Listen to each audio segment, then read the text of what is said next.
Welcome to the You're Not Crazy podcast, hosted by Jessica Knight, a certified life coach who specializes in healing from narcissistic and emotional abuse.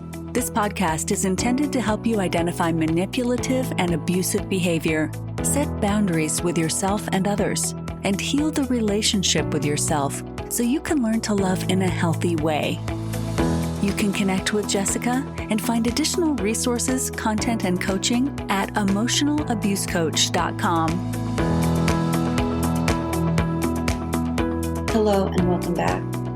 As we get closer to the holidays, a lot of people have been dealing with a lot of high conflict things as with their co-parent or obviously with their family, with trying to figure out family dynamics and things like that. But most of the people that come to me for support are wanting help surviving and understanding co-parent drama around the holidays because it always feels like something is heightened around this time.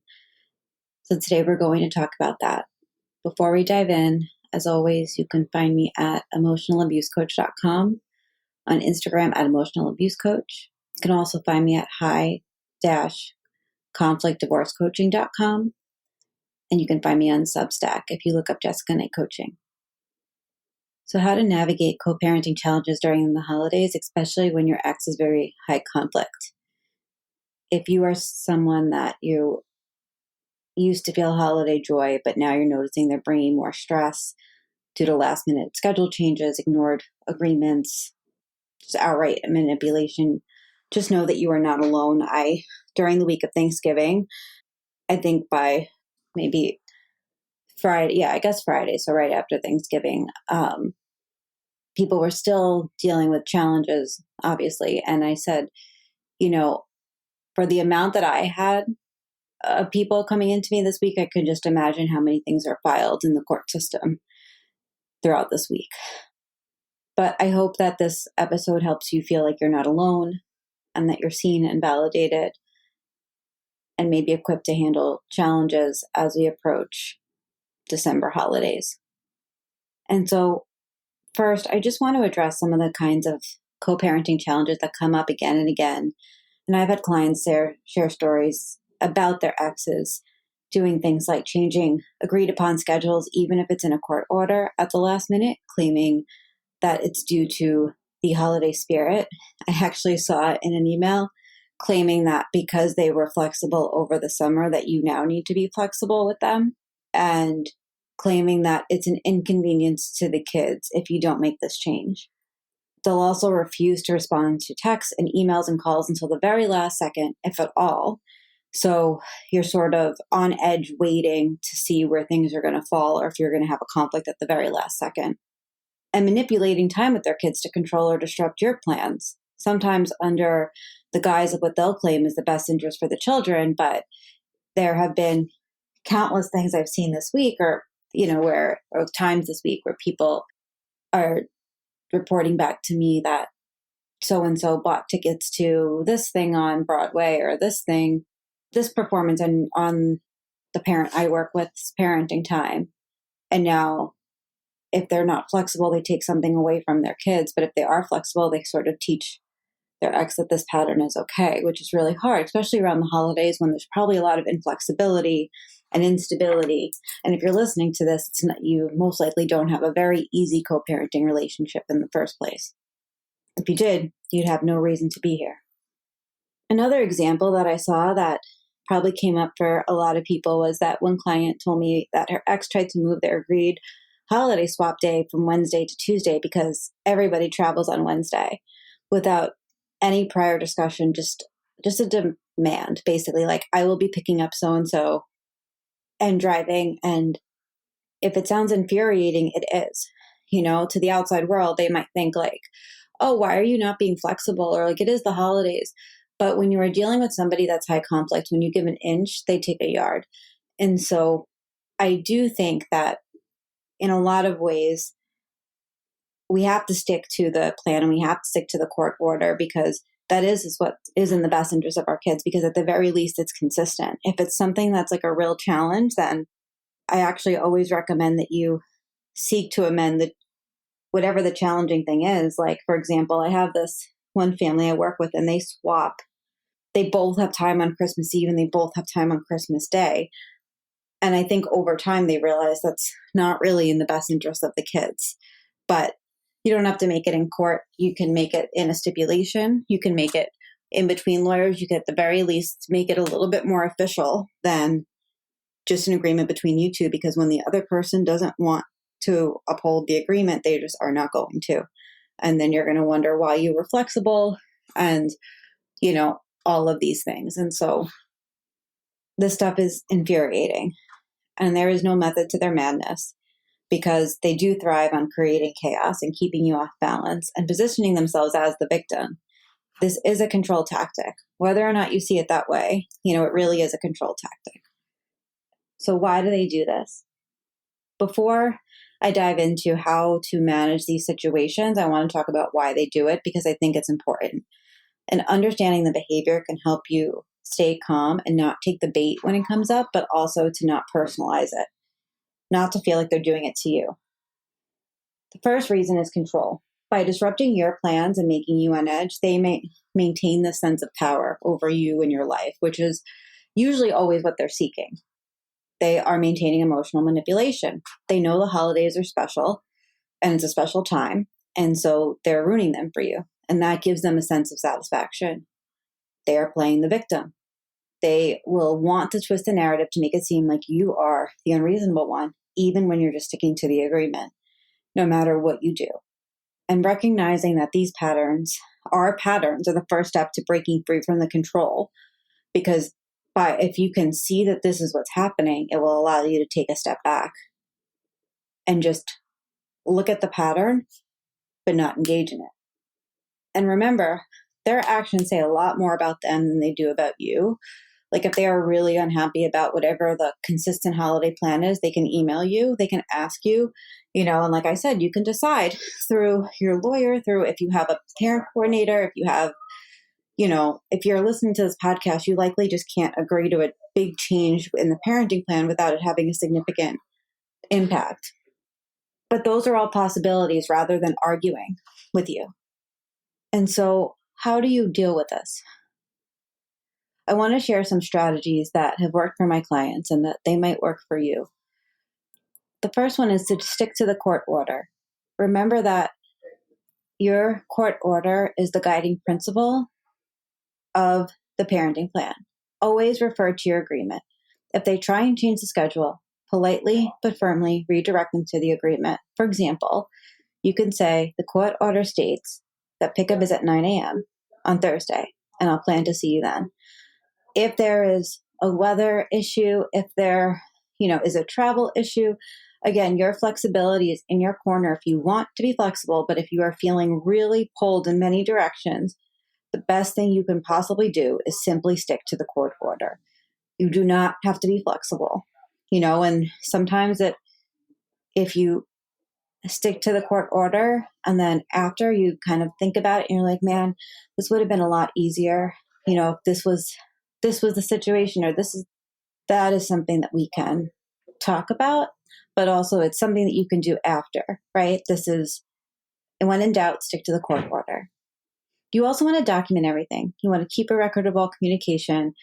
I highly suggest using co-parenting apps or even a separate email address. You can text screenshots to yourself. You want to save changes to the plan. You want to change last minute questions, refusals, or even manipulative behavior. I had a client this week who kept seeing that her ex was opening up the OFW app but not reading any of the messages, which caused so many issues with the transition time. This was the one that was splitting. They split time on the actual holiday because their families live very close. And it was a disaster. And, for him, he probably felt in control. And for her, she felt on edge and anxious because everything she does can and will be held against her. But sometimes all you can do is save what happened and don't worry so much about how you document it. Just get it down. I actually have a documentation course that's releasing. Actually, by the time this podcast comes out, it will be released. So it's on my website, and it's how to document for family court. For this month, December, it is $29, and if you are interested in it, I highly suggest going to check it out because I think that it is something that so many people find really confusing. The next tip is don't engage in the drama. They want a reaction out of you, and the more you engage, the more fuel you give them. I really recommend taking a break when you get a really frustrating email. This is so much easier said than done. Trust me, like I know from my own self that it would serve me better if I was able to take more of a break sometimes. And like sometimes I'm really good at it, and sometimes I'm not. So if you can set up a system in a way to take a break and then respond in a factual, brief, and calm way. For example, if you get 6 paragraphs, instead of writing, you always are pulling this last minute crap, I would write, I'm going to follow the court order as written. And that's it. It's really hard to read 5 paragraphs about how awful you are and not respond. But this is going to save you a lot of stress and a lot of time. You also always want to have a backup plan. Sometimes, despite your best efforts, things won't go as planned. And having a plan B ready can be helpful. Maybe it's celebrating on a different day or creating a new tradition with your kids. Flexibility doesn't mean that you're giving in this case. It means that you are prioritizing your peace and your children's joy. And so I'll tell you a little story, and I'm not going to go into too many details because I want to and need to keep my own personal case details private. But when the holiday plan was discussed for my daughter, it was after divorce, it was after a modification and all these things. And it was a hill I wish I didn't die on. I actually have always hated the holidays. I have a lot of holiday trauma growing up, and it was a time of joy that ended up not being a time of being like, the worst of my childhood abuse. But my daughter loves it. And she is just like a little light. And, when she watched Inside Out, she actually said, Mama, I think I have too much joy. Like, so around these things, like she loves everything holiday. She loves to dress for it. She's just like this ball of energy, and she's kind of always been that way. And because her dad's family and my family live close to each other, which is not near where we personally reside, but the town that they live in, it's near each other, that if we both traveled there, I was hoping we could split the day and both have time. But I do realize that now it's like I kind of fought for it a little bit too much rather than seeing and thinking outside of the box around that the day doesn't matter as much. I think the day felt like it mattered when she was older because that's when everybody got together, and I didn't have flexible thinking with this. And I didn't think that, when we're in a trauma response, we're not thinking clear anyway, but I didn't think like, oh, Charlotte, that's my daughter's name, which you likely know if you've been here for a while, but that she actually would love 2 Christmases or 3 Christmases or 4 Christmases, and that she likes having like flexible plans. And she just turned 8. I'm not sure how long she's going to believe in Santa, but right now she still does. And in the years past, I've been able to tell her, like, I called Santa and he's going to come early. Or like, Santa's going to, I remember the first year she was with her dad on Christmas Day, and then she came home and like, she was also so happy to have all her presents here, just as happy as she was to have it there. And like, and I've made that really creative. Like I've gone on Canva and written a letter from Santa saying, Charlotte, your mom reached out to me and I'm going to come early this year. He's come on the 23rd, which was like a weekend day. So that way Charlotte could play with her gifts, all weekend and things like that. And, we have like our little traditions, which are, we always buy like the Charlie Brown Christmas tree. So we find like the tree that doesn't have a home. And I'm like awful at going and getting a tree because I fundamentally don't understand why people put trees in their homes. And I'm sorry if you hate me for saying that, but I'm just like, why do we do this? But anyway, so we get like the tree that needs a home, and then we take care of the tree and we decorate the little tree. But like, which one makes it easier because we have pets, but 2, it has become our tradition. And I think she really likes that. One year we did get a very large tree, and I'm sure we'll kind of switch on and off, with what we decide to do, but that's our tradition. We always see Disney on Ice because it comes to our town right before. So we make a plan and we go see Disney on Ice, and that's usually part of our tradition. And it's just a nice time. My family is in New York, and we go to New York when we usually go to New York when it's my year to have her on Christmas. And even Thanksgiving, we've done Charlotte's Thanksgiving, which instead of, Charlotte and I are I'm vegan, she's vegetarian.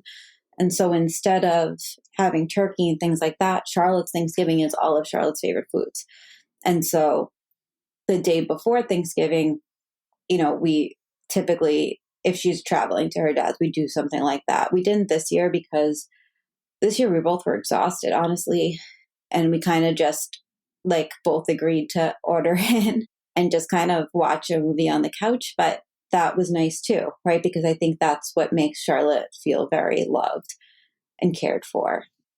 And so all of that's to say is that you can come up with your own plans and your own traditions and your own ideas and your own ways of going about it. And your kids will still find it special. I actually think now that Charlotte's going to look back and, when she's older and be like, oh my God, my mom must have wrote letters. Either she's going to think I paid for letters from Santa, or if she doesn't know what Canva is, or, but I really went a little above and beyond to make her feel like that day is just as special, so that she felt just as special for having multiple Christmases, because we usually also have one in New York with my family if it's not her year with me. That's all to say is have a plan, focus on what makes you and your kids happy, and it does not have to be perfect. It does not have to include, matching outfits and all the things, but it just has to include that, you are really enjoying the time with your kid and that your kids are happy and that it's yours. It's your tradition. The last piece of advice here is that just to know when to get legal help.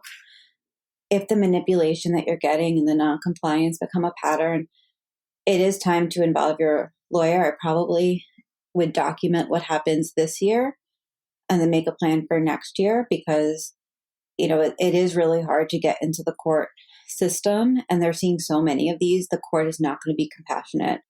They're probably getting like I said, if I had so many people reach out last week around Thanksgiving, I can't imagine how many people are reaching out to the family court system, or filing things in the family court system. So I would document what's going on. I would do the best that you can. I would reach out to your lawyer to see if you can figure out a plan and see how you can enjoy the holidays without the stress. And this is something I do talk to people a lot. We do a lot of post-mortem stuff in divorce coaching, where we can look at what happened, look at where you may have been able to be a bit different, and then talk about what that might look like in the future. And so if you are interested in divorce coaching, or if you even just want a one-off session, I do them pretty often. And I usually ask you for some basic information before we set up a call. So that way I'm coming in informed and you get the most out of the session too. At the end of the day, though, it is important for you to take care of yourself. Don't forget that you're a person in this. Co-parenting with a high conflict ex is exhausting, and it's easy to let your own needs fall. You can't pour into an empty cup, though. And so make sure that, you do set boundaries. Don't let their chaos consume all of your thinking. Give yourself time to relax, even if it's just 10 minutes of breathing, taking breaks away from communication. Reach out to people who understand. Sometimes your family does not understand right now, or they kind of make it worse by saying how is this possible? Or this is not legal or whatever. There are people that understand. That's why I said I had a lot of people reach out. You're not alone. Focus on what you can control. You cannot control their behavior, but you can control your response. And sometimes it takes some work to be able to get there. Once again, the holidays can be a minefield when it comes to co-parenting with a high conflict ex, but Remember, again, you are not alone. You can prepare ahead. You can think about setting boundaries and keep your focus on the kids. Thank you again, as always, for joining me. And if you want more content like this, I will be sharing more on my Substack, especially in the new year. The link will be in the show notes, and that is the best way to find it and subscribe. If you have questions, I've also added a little question and answer link in the show notes. You can submit an anonymous question, and I'll answer it on a future episode or in a future Substack post. As always, you can find me at Emotional Abuse Coach on Instagram. My websites are emotionalabusecoach.com and highconflictdivorcecoaching.com. And you can email me at jessica@jessicaknightcoaching.com.